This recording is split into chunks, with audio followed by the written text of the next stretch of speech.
இப்படிதான் ஒரு இன்டர்வியூல டெல் மீ அபவுட் யுவர் செல்ஃப்னா என் செல்ஃப்ல என்ன 2 ஜட்டி 2 மணி மடிச்சு வச்சிருக்குன்னு சொன்னேன். Wow what a humour sense வேலை கொடுத்துட்டான் பைத்தியக்காரன்.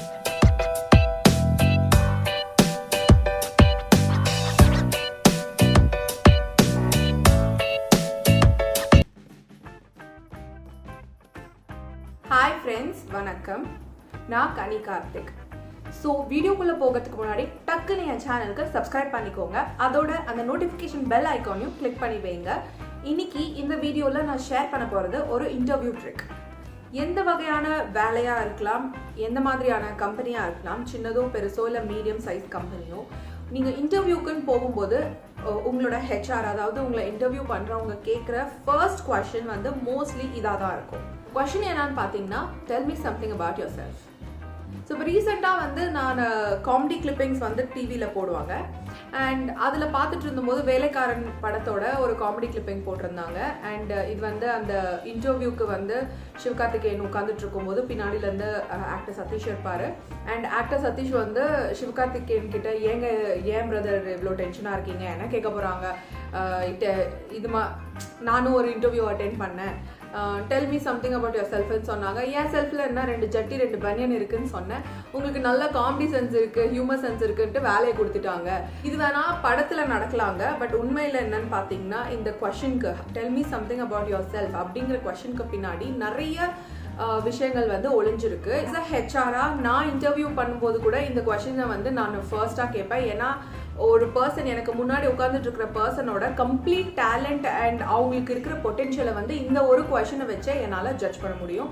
அவ்வளோ இம்பார்ட்டன்ஸ் நிறைஞ்சிருக்கிற இந்த கொஷின் ஏன் கேட்குறாங்க, இதை எப்படி ஆன்சர் பண்ணணும் அப்படிங்கிறத இந்த வீடியோவில் நான் உங்களுக்கு ஷேர் பண்ணுறேன். ஸோ ஃபர்ஸ்ட் அண்ட் ஃபோர்மோஸ்டாக இந்த கொஷின் கேட்கறதுக்கு பின்னாடி வந்து 3 மோட்டிவ்ஸ் இருக்குது. ஸோ உங்களை வந்து 3 விதத்தில் இந்த கொஷனை வச்சு டெஸ்ட் பண்ணுறாங்க உங்களோட இன்டர்வியூவர்.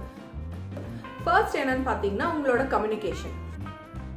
ஸோ எந்த விதமான வேலையாக இருந்தாலும் நீங்கள் வந்து ஒருத்தரோட ஒருத்தர் கம்யூனிகேட் பண்ணுறதுக்கு, உங்களோட ஆஃபீஸ்க்குள்ளே கம்யூனிகேட் பண்ணுறதுக்கு நீங்கள் உங்களோட லோக்கல் லாங்குவேஜ் மதர் டங் கூட நீங்கள் யூஸ் பண்ணலாம். தமிழில் பேசலாம், தெலுங்குல பேசலாம், எதில் வேணாலும் பேசலாம். Same time most of the work பிளேஸில் வந்து உங்களுக்கு வேறு ஸ்டேட்லேருந்து வந்தவங்க நிறைய பேர் இருப்பாங்க. அண்ட் வேறு கண்ட்ரிலேருந்து கூட வந்து உங்கள் ஆஃபீஸில் வேலை செய்கிறவங்க இருப்பாங்க. இப்போ உங்களுக்கு வந்து மல்டிநேஷ்னல் கம்பெனியாக இருந்தாக்கா வேறு கண்ட்ரிலேருந்து வந்தவங்க கூட இருப்பாங்க. ஸோ லோக்கல் லாங்குவேஜஸில் பேசும்போது அவங்களுக்கு வந்து கொஞ்சம் ஃபேராக இருக்காது. அதே சமயத்தில் நீங்கள் கிளையண்ட்ஸை ஃபேஸ் பண்ண வேண்டியது இருக்கும், இல்லை மார்க்கெட்டிங் பண்ண வேண்டியது இருக்கும், சேல்ஸ் பண்ண வேண்டியது இருக்கும். ஸோ இந்த மாதிரி நிறைய விஷயத்துக்கு வந்து இங்கிலீஷ் அப்படிங்கிற ஒரு காமன் லாங்குவேஜ் வந்து ரொம்ப இம்பார்ட்டன்ட். ஸோ இந்த கொஷனை வச்சு ஃபர்ஸ்ட் அண்ட் ஃபோர்மோஸ்டாக வந்து ஒரு இன்டர்வியூவர் டெஸ்ட் பண்ணுறது வந்து ஒரு கேண்டிடேட்டோட கம்யூனிகேஷனை. அவங்க எந்த அளவுக்கு ஃப்ளூவாக இங்கிலீஷ் பேசுகிறாங்க, எந்த அளவுக்கு இங்கிலீஷ் வேர்ட்ஸை வந்து கிராமட்டிக்கலாக எப்படி யூஸ் பண்ணுறாங்க. அதுக்குன்னு நீங்கள் வந்து ரொம்ப மேதாவியாக இருக்கணும் இங்கிலீஷில்னு அர்த்தம் கிடையாது. இங்கிலீஷ் அப்படிங்கிறதே ஒரு லாங்குவேஜ் அப்படிங்கிறது வந்து உங்களோட சைட் ஆஃப் ஸ்டோரியை வந்து எதில் இருக்கிறவங்களுக்கு புரிய வைக்கிறதுக்கு தான். ஸோ எதில் இருக்கிறவங்களுக்கு வந்து உங்களோட மதர் டங், அதாவது தமிழோ தெலுங்கோ கன்னடாவோ நீங்கள் பேசுகிற மதர் டங் வந்து புரியாது அப்படின்னும் போது இந்த காமன் லாங்குவேஜை நம்ம யூஸ் பண்ணுறோம். ஸோ உங்களோட இங்கிலீஷோட லெவல் வந்து என்னன்னு பார்த்தீங்கன்னா, எதில் இருக்கிறவங்களுக்கு வந்து நீங்கள் சொல்கிறது என்னன்னு புரிஞ்சால் அந்த அளவுக்கு இருந்தாலே போதும்.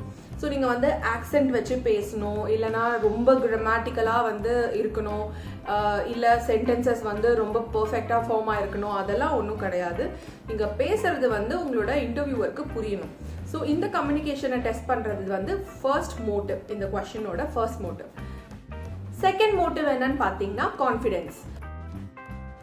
யூஸ்வலாக இந்த காலத்து உலகத்தில் வந்து நம்ம எல்லாரும் ஓடிட்டே இருப்போம். நம்மளுக்கு வந்து நம்மளை பற்றி தெரிஞ்சுக்கிறதுக்கு நிதானமாக நம்மளுக்குள்ள உத்து பார்க்குற டைமே வந்து நம்மளுக்கு கிடைக்கிறதில்ல. ஸோ சடனாக இன்டர்வியூக்கு போகும்போது del me something about your self அப்படின்னு சொன்னால், என்னை பற்றி என்ன சொல்கிறது, என் பேர் கனி, என்னோட அப்பா பேர் கேகேவி, இந்த மாதிரி லைக் உங்களுக்கு வந்து கான்ஃபிடென்ஸே கம்ப்ளீட்டாக பிரேக் ஆகிடும். ஏன்னா உங்களை பற்றி, உங்களோட ஸ்ட்ரென்த்ஸ் பற்றி, உங்களோட வீக்னஸஸை பற்றி அனலைஸ் பண்ணதுக்கான டைமே நீங்கள் எடுத்தது இல்லைன்னு அர்த்தம். ஸோ அங்கே வந்து உங்களோட கான்ஃபிடென்ஸ் எப்படி இருக்குது, நீங்கள் வந்து ஆக்சுவலாகவே இந்த ப்ரொஃபஷனல் வேர்ல்டுக்கு வந்து நீங்கள் ரெடியாக இருக்கீங்களா இல்லையா அப்படிங்கிறத வந்து பெரிய விதத்தில் டெஸ்ட் பண்ணுற கொஸ்டின் இது. மூணாவது மோட்டிவ் என்னன்னு பார்த்தீங்கன்னா, உங்களோட எக்ஸ்பர்டீஸ் அப்படிங்கிறது தான் வந்து ஆக்சுவலாகவே ரொம்ப இம்பார்ட்டண்ட்டான motive behind this question. So del me something about your self அப்படின்னு சொல்லும்போது ஒரு ஃப்ரெஷராக இருந்தாலும் சரி, இல்லை இன்டர்மீடியட் பர்சனாக இருந்தாலும் சரி, இல்லை ஒரு எக்ஸ்பர்ட் லைக் பெரிய பொசிஷனில் இருக்கிற ஒரு ஆளாக இருந்தாலும் சரி, நிறைய பேர் என்ன பண்ணுறாங்கன்னா இந்த கொஷினை வந்து போஸ்ட் பண்ண உடனே கேண்டிடேட்ஸ் வந்து பதட்டம் அடைஞ்சிடுறாங்க first thing. And second thing வந்து என்னை பற்றி கேட்குறாங்க அப்படின்னும் போது வந்து my name is Ramesh, my father's name is Suresh, my mother's name is Rekha, my friend's name, my girlfriend's name, இந்த காலேஜில் படித்தேன், இந்த டிகிரி படித்தேன், அண்ட் இந்த மாதிரியான ட்ரிவியல், அதாவது ஒன்றுத்துக்கும் உதவாத ஆன்சர்ஸை கொடுக்குவாங்க. ஸோ இது வந்து ரொம்ப பிளண்ட்டாக இருக்கலாம். நீங்கள் நிறைய இன்டர்வியூஸ் அட்டென்ட் பண்ணியிருக்கலாம், ரிஜெக்ட் ஆகிருக்கலாம், இல்லை செலக்ட் ஆகிருக்கலாம். அண்ட் ரிஜெக்ட் ஆகும்போது என்னடா ரீசன், நம்மலாம் வந்து டெக்னிக்கலாக சூப்பராக பண்ணோமே, இருந்தாலும் நம்மளை எப்படி ரிஜெக்ட் பண்ணாங்கன்னு நினைக்கும் போது நீங்கள் பார்த்தீங்கன்னா மோஸ்ட் ஆஃப் த டைம் ஒரு 75 to 80% ஆஃப் த டைம் என்னன்னு பார்த்தீங்கன்னா இந்த கொஷினுக்கு நீங்கள் இந்த மாதிரி ட்ரிவியலாக ஆன்சர் கொடுத்துருப்பீங்க. அதுதான் வந்து இந்த பர்சன் நம்மளுக்கு ஒத்து வராது, நம்மளுடைய ஆர்கனைசேஷனுக்கு ஒத்து வராதுன்னு உங்களை வந்து ரிஜெக்ட் பண்ணுறதுக்கான பெரிய காரணமாக இருக்கலாம். ஸோ எக்ஸ்பர்டீஸ் செக் பண்ணுற இந்த கொஷினுக்கு நீங்கள் எப்படி ஆன்சர் பண்ணணும், நீங்கள் ஒரு ஃப்ரெஷர் அப்படிங்கிற பட்சத்தில் இந்த கொஷின் கேட்கும்போது எப்படி ஆன்சர் பண்ணணும்னா, first you have to obviously start with your name.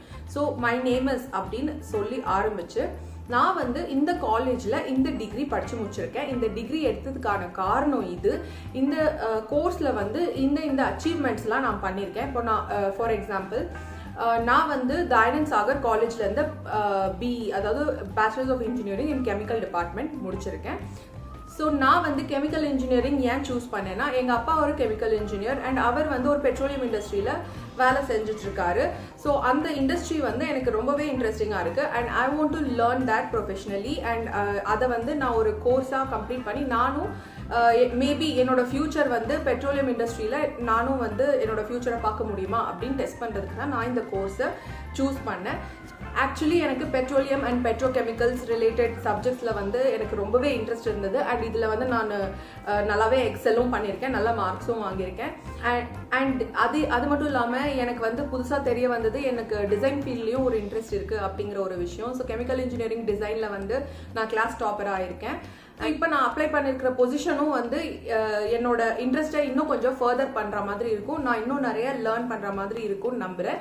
So அதனால தான் வந்து இந்த ஜாப்க்கு நான் அப்ளை பண்ணியிருக்கேன். இது வந்து ரொம்ப டீப்பாக ரொம்ப லாங்காக இருக்கிற மாதிரி இருக்கலாம், but this is just an example. நான் வந்து ஒரு எக்ஸாம்பிள் தான் கொடுக்குறேன். பட் உங்களுக்கு வந்து இவ்வளோ லாங்காக இவ்வளோ டீட்டெயிலாக சொல்லணும்னு அவசியம் கிடையாது. So it's as simple as நீங்கள் வந்து எந்த காலேஜில் இருக்கீங்க, எந்த கோர்ஸ் எடுத்திருக்கீங்க, அந்த கோர்ஸ்னால உங்களுக்கு என்ன நன்மைகள் நடந்திருக்கு, நீங்கள் எவ்வளோ அளவுக்கு அந்த கோர்ஸில் எக்ஸல் பண்ணியிருக்கீங்க, அண்ட் இந்த ஜாபில் வந்து உங்களோட படிப்பு திறமையை வச்சு நீங்கள் எந்த அளவுக்கு இந்த ஜாபில் எக்ஸல் பண்ணுவீங்க. இதுதான் வந்து tell me something about your செல்ஃப்க்கு வந்து ஆன்சர் பண்ண வேண்டிய ஆக்சுவலான ஃப்ரேம் இதுதான்.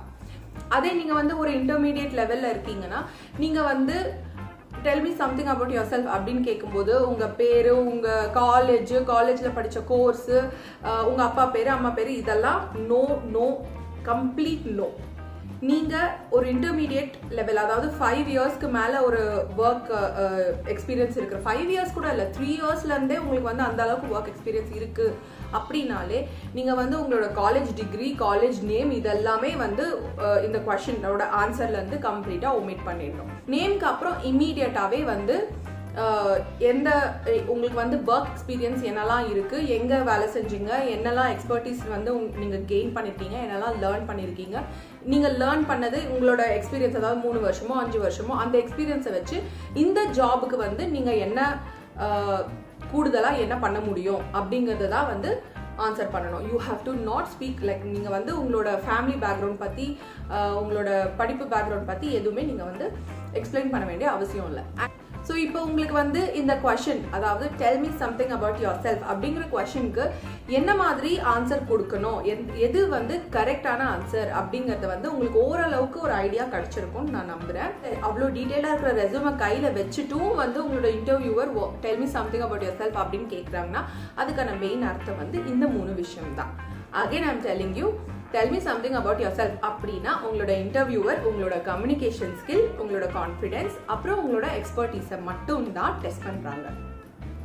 ஸோ இந்த வீடியோ பார்த்ததுல உங்களுக்கு வேற ஏதாவது டவுட்ஸ், உங்களுக்கு வேற ஏதாவது கொஷின்ஸ் இருந்ததுன்னா அதை வந்து நீங்கள் கமெண்ட் செக்ஷனில் கேட்கலாம் தாராளமாக. அண்ட் உங்களோட கொஷின்ஸ்க்கு நான் கண்டிப்பாக ஆன்சர் பண்ணுவேன். இந்த வீடியோ உங்களுக்கு பிடிச்சிருந்ததுன்னா ப்ளீஸ் இதுக்கு ஒரு பெரிய தம்ஸ் அப் கொடுங்க. அண்ட் உங்களோட ஃப்ரெண்ட்ஸ், உங்களோட கலீக்ஸ் யாரெல்லாம் வந்து இன்டர்வியூ அட்டென்ட் பண்ண போகிறாங்களோ எல்லாருக்கும் வந்து இந்த வீடியோவை ஷேர் பண்ணுங்கள். அண்ட் எல்லாருக்கும் நன்மை நடக்கட்டும், உங்களுக்கு மட்டும் நன்மை நடக்கணும்னு அவசியம் கிடையாது. Don't be selfish. So also என்னோட சேனலுக்கு சப்ஸ்கிரைப் பண்ண மறந்துடாதீங்க. அடுத்த வாட்டி இன்னொரு இன்ட்ரெஸ்டிங்கான வீடியோட இன்னொரு இன்ட்ரெஸ்டிங்கான டிப்ஸோட உங்களை சந்திக்கிற வரைக்கும் வணக்கம்.